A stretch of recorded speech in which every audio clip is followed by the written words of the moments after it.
আমরা শুরু থেকেই বলেছিলাম যে আমরা আলোচনা চাই এবং আলোচনায় আমরা বসতে চাই। তাহলে কি দাঁড়ালো? আমরা বলেছিলাম আনকন্ডিশনাল আলোচনাতেও আমরা রাজি আছি। হ্যাঁ, হয়তো সময় একটু দেরি হয়েছে, কিন্তু মাননীয় মুখ্যমন্ত্রী বললেন, চিফ সেক্রেটারি বললেন, স্বাস্থ্য প্রতিমন্ত্রী বললেন যে আমাদের সাথে নাকি আলোচনা করার সময় অতিবাহিত হয়ে গেছে। দিনে দুবার ব্যবহার করো স্টপেজ ক্রিম আর নিজেকে রাখো evergreen. কেয়াশেড aroma therapy stoppage cream, আর খুঁজে পাও নতুন আমিকে। আমরা মনে করি আমাদের যে ন্যায়সঙ্গত দাবি,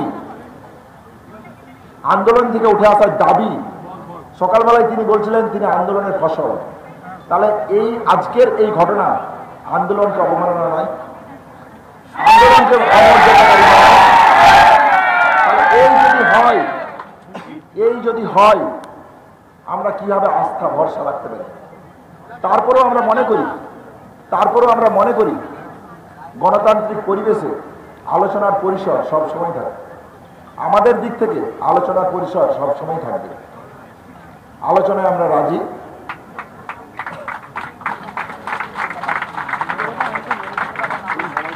এটাই বাকি আমাদের যে কর্মসূচি থেকে শুরু করে বাকি যাবতীয় যা আমাদের যে West Bengal junior doctor front তৈরি হয়েছে, সেই ফ্রন্টের পক্ষ থেকে আলোচনা করে আপনাদের কাছে রাখবেন।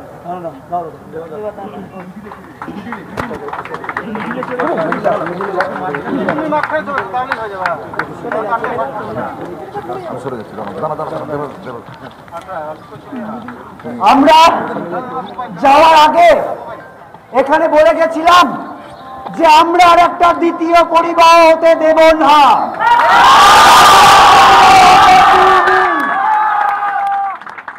আমরা ওখানে গিয়েছিলাম বৃষ্টির মধ্যে 3 থেকে 3.5 ঘন্টা ওয়েট করেছি। বারবার এসে বলা হয়েছে, আমরা এখানে যাওয়ার আগে কিন্তু বলে গেছিলাম যে আমাদের মেলে লেখা আছে, যে মেলটা আমরা পাঠ করে গেছিলাম, যে আমরা 5 দফা দাবি নিয়ে আলোচনা করব এবং ট্রান্সপারেন্সি এবং স্বচ্ছভাবে আলোচনা করব। আমরা যাওয়ার আগে বলে গেছিলাম ওখানে গিয়ে আমরা আলোচনা করব যে স্বচ্ছতার মানে ওনাদের কাছে কি। আমরা গেছিলাম, আমরা প্রথমে গিয়ে লাইভ স্ট্রিমিং এর দাবি করেছিলাম। তারপর ওনারা বলেন যে এটা তো রেসিডেন্সিয়াল এলাকা, এখানে আমরা লাইভ স্ট্রিমিং করতে পারবো না। তারপর আমরা আলোচনা করে বলি ঠিক আছে, লাইভ স্ট্রিমিং না করতে পারুন, আমরা ভিডিওগ্রাফার নিয়ে গেছিলাম, আমরা আমাদের সাথে ভিডিওগ্রাফার বন্ধুকে নিয়ে গেছিলাম, দুপক্ষ ভিডিওগ্রাফ করুক। কি বললেন? যে না, ভিডিওগ্রাফি করতে দেব না।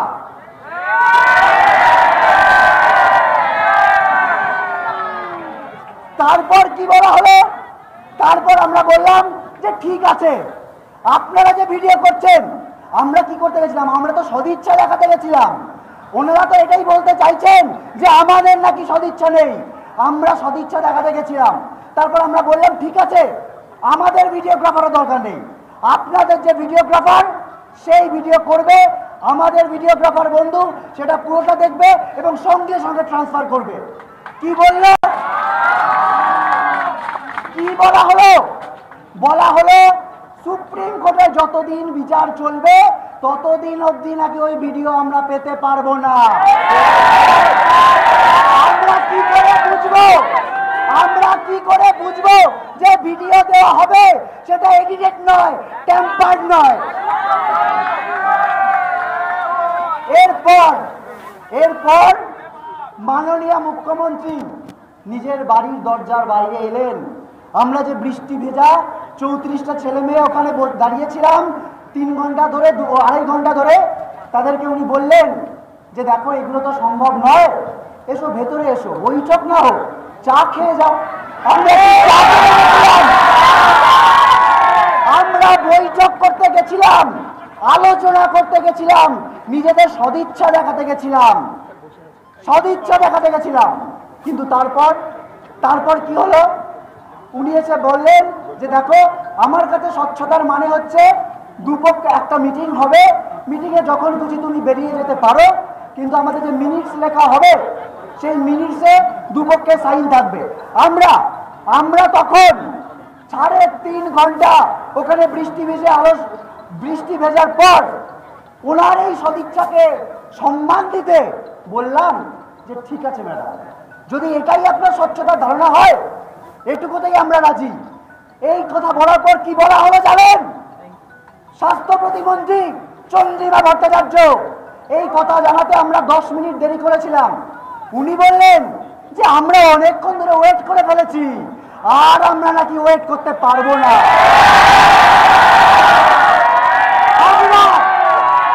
আমরা 35 দিন বিচারহীন অবস্থায় অপেক্ষা করছি। আমরা লাস্ট 5 দিন বৃষ্টিতে ভিজে রোদে পুড়ে এখানে ওয়েট করছি, আর ওনারা নাকি 3 ঘন্টা ওয়েট করতে পারবেন না। তাহলে সদিচ্ছার অভাব কার? তাহলে আলোচনা কে চায় না? আমরা তো আলোচনা করতে গেছিলাম, আমরা আবার বলেছি যে আলোচনাই করতে চাই। এখন কি মনে হচ্ছে বলুন তো, যে একটু আগে এই যে আমাদের সহকর্মী তার রেপ এবং মার্ডার কেসে এই যে সন্দীপ ঘোষ এবং চারা থানার ওসি গ্রেপ্তার হয়েছে, এই খবরটা আমরা পেয়েছেন, তাই ওই মিটিং করার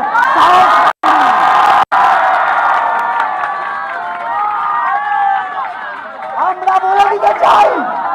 আমরা প্রথম থেকে যে বলছি যে তথ্য প্রমাণ লোপাটের চেষ্টা হয়েছে, আমাদের যে 5 দফা দাবি যার জন্য আমরা রাত দখলের ডাক দিয়েছিলাম, সেটা প্রত্যেকটা সত্যি আজকের এই গ্রেপ্তারি প্রমাণ করে দেয়। এই সন্দীপ ঘোষ, এই তারা থানার ওসি, এদের সুতো কোথায় বাঁধা? এই স্বাস্থ্য ভবন, এই বিনীত গোয়েল পুলিশ কমিশনার, তাদের যে পদত্যাগের দাবি, এই যে ডিএমই ডিএইচএস এই যে পদত্যাগের দাবি, প্রত্যেকটা যে ন্যায্য আজকে প্রমাণ হয়ে গেল আবার করে। এবং আমরা বলে দিতে চাই, আজকে 35 দিন ধরে আমরা বিচারের জন্য রাস্তায় আছি, আরো 35 দিন আমরা বিচারহীন অবস্থা থেকে বিচার পাওয়ার জন্য রাস্তায় থাকতে পারি। কেননা আমাদের কথা একটাই, দালালি না, সংগ্রাম।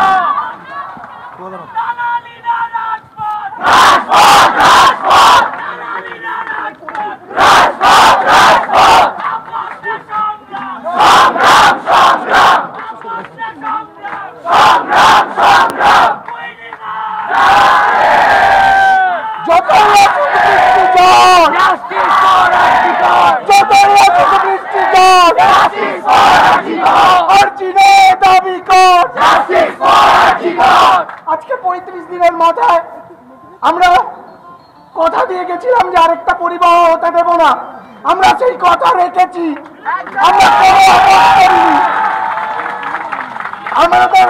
আমাদের এই আন্দোলনকে প্রথম দিন থেকে কালিমালিপ্ত করার চেষ্টা চলেছে। আজকে অব্দি, আজ সকাল অব্দি এক শ্রেণীর মিডিয়াতে বারবার করে বলা হয়েছে যে এখানে যারা দাঁড়িয়ে আছে তাদের মধ্যে স্বচ্ছতার অভাব আছে, তাদের সাথে অনেকের নাকি অনেক রাজনৈতিক যোগ আছে। প্রত্যেকটি কথায় আজকে আমরা জবাব দিয়ে এসেছি। আমাদের প্রত্যেকের এগেনস্টে ম্যালিশিয়াস ক্যাম্পেইন চলছে। প্রত্যেকে এখানে যারা আন্দোলনে জড়িয়ে আছি প্রত্যেকের এগেনস্টে এই ক্যাম্পেইন চলছে। অদ্ভুত অদ্ভুত লোকেরা এসে কথা বলে যাচ্ছেন, পাশ থেকে ছবি তোলার চেষ্টা করছে। অদ্ভুত দর্শন লোকেরা দাঁড়িয়ে থাকছেন একটা ভুল চালের জন্য। কিন্তু আমরা জানি আমরা ঠিক জিনিসের জন্য লড়াই করেছি, তার জন্য আজকে এটা হয়েছে। এই জায়গায় দাঁড়িয়ে আমাদের পিছিয়ে আসার কোনো জায়গা নেই। আমরা পেছোতে কোনোদিন চাইনি, চাই না। আমরা চাই আমাদের বোনের জন্য বিচার, তার 5 দফা দাবি আমরা ছিনিয়ে আনবো। ততদিন অবধি আমাদের এই আন্দোলন চলবে।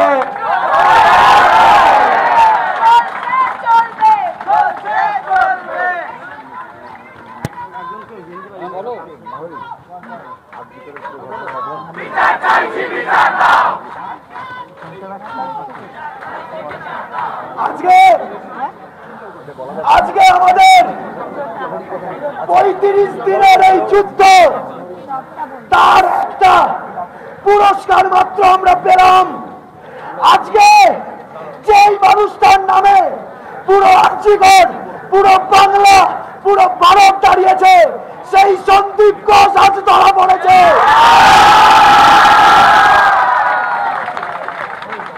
আমরা বারবার করে বলেছিলাম এই হচ্ছে সেই সন্দীপ ঘোষ যে হচ্ছে ট্রেড কালচারের মাথায় রয়েছে। এই হচ্ছে সেই সন্দীপ ঘোষ যে চতুর্দিকে দুর্নীতি করে গেছে এবং আজকে সিবিআই কে কুর্নিশ সে দেখিয়ে দিল যে এই কোন দর্শনেও সন্দীপ ঘোষ ছিল। আমাদের আমাদের আমাদের বোনের বিচারের দিকে আমরা একটা সদর্থক পদক্ষেপ নিতে পারলাম। আমরা প্রথম দিন থেকে বলে এসেছি, we want justice, we will keep on getting justice, we will keep on getting justice। আমাদের বোনের সাথে যেটা হয়েছে সেটা একটা প্রাতিষ্ঠানিক মার্ডার। কোন একটি ব্যক্তির দ্বারা করা হতে পারে না। আমরা প্রথম দিন থেকে এই বিশ্বাস নিয়ে আন্দোলনে নেমেছি। আজকে সেইগুলো প্রমাণিত হচ্ছে। আজকে কান এসেছে, কান টানলে মাথাও আসবে।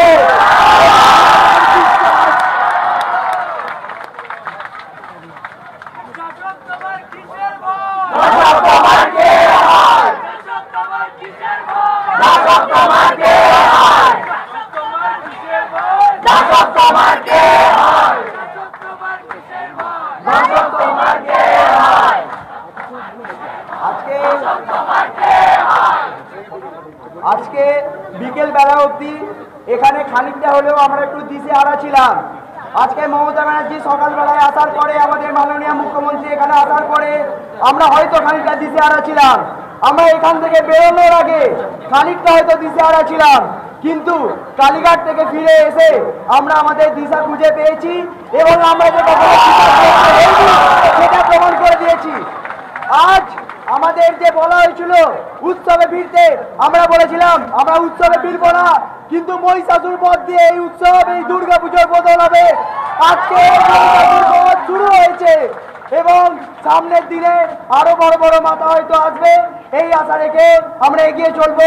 আজ যেটা হয়েছে সেটা অবশ্যই একটা জয় কিংবা আমাদের আগে যাওয়ার জন্য একটা পদক্ষেপ এবং সেটা আমাদের ঘরে আছে, কিন্তু ভবিষ্যতে আরো বড় বড় কাজ আছে আমাদের সামনে।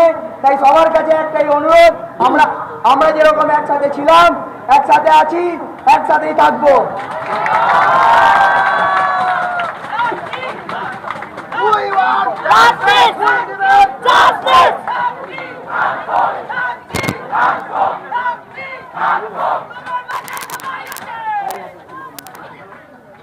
বাংলা হারে না, হারে না, মনে রাখবেন বাংলা হারে না। আজকে তার প্রমাণ 35 দিন আগে থেকে শুরু হওয়া আন্দোলন, লালবাজারে সিপির পদত্যাগ চাওয়া, এখানে এসে ডিএমই ডিএইচএস প্রিন্সিপাল হেলথ সেক্রেটারির পদত্যাগ চাওয়া, আজকে টালা থানার ওসির গ্রেপ্তার, তার মধ্যে একটা স্ট্যাম্প মেরেছে আমাদের পুলিশ কমিশনার মিস্টার বিনীত গোয়েল আসলে একটি ফেলিয়ার এবং তাকে পদত্যাগ দিতে হবে। আজকে সন্দীপ ঘোষের গ্রেপ্তার আমাদের দাবির ওপর শিল মোহর মেরেছে যে স্বাস্থ্য ভবন, স্বাস্থ্য পরিষেবা, স্বাস্থ্য সিন্ডিকেট পুরোপুরি দুর্নীতিগ্রস্ত হয়েছে, ভেঙে পড়েছে। এই স্বাস্থ্যের মাজা ভাঙার জন্য যারা দায়ী তাদেরকে পদত্যাগ দিতে হবে।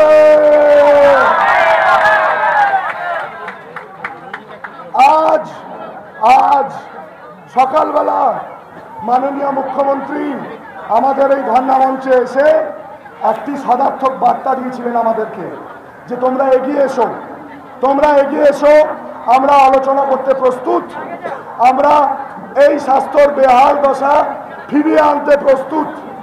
আমরা বিকেল 6টার সময় আমাদেরকে কালীঘাট ডাকা হলো, না নবান্ন নয়, নবান্ন নয়, স্টেট সেক্রেটারিয়েট নয়, আমাদের দাবিগুলো যথেষ্ট অফিসিয়াল দাবি। আমাদের দাবিগুলো কোনো রাজনৈতিক দাবি নয়, কিন্তু তাও আমাদেরকে কালীঘাট ডাকা হলো।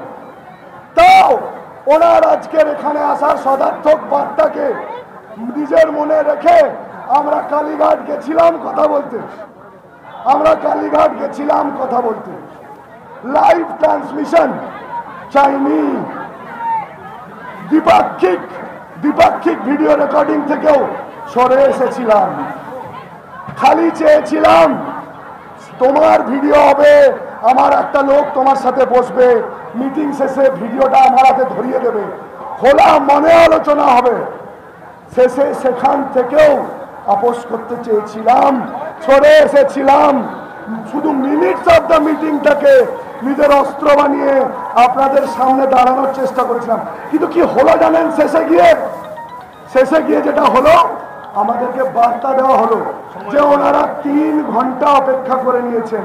আরে আপনারা 35 দিন অপেক্ষা করেছেন, 4 দিন রাস্তায় বসে আছেন। আরে আমি আপনাদেরকে জিজ্ঞেস করছি, 3 ঘন্টা কি? 3 ঘন্টা কি তার সামনে? 3 ঘন্টা কি? আজকে আমরা বুঝতে পেরেছি যে এই ঘটনা যা ঘটেছে তার মধ্যে এই ইনস্টিটিউশনাল মার্ডার এর গন্ধ আমরা পেয়েছিলাম অনেক দিন আগেই। আজকের অ্যারেস্টগুলো এবং পর মিটিং এর চাওয়া সত্ত্বেও সেগুলো ভেস্তে যাওয়াতে সেই ঘটনাবলিতে শিলমোহর পড়েছে, শিলমোহর। বাংলা কোনোদিন হারেনি, বাংলা কোনোদিন হারবে না।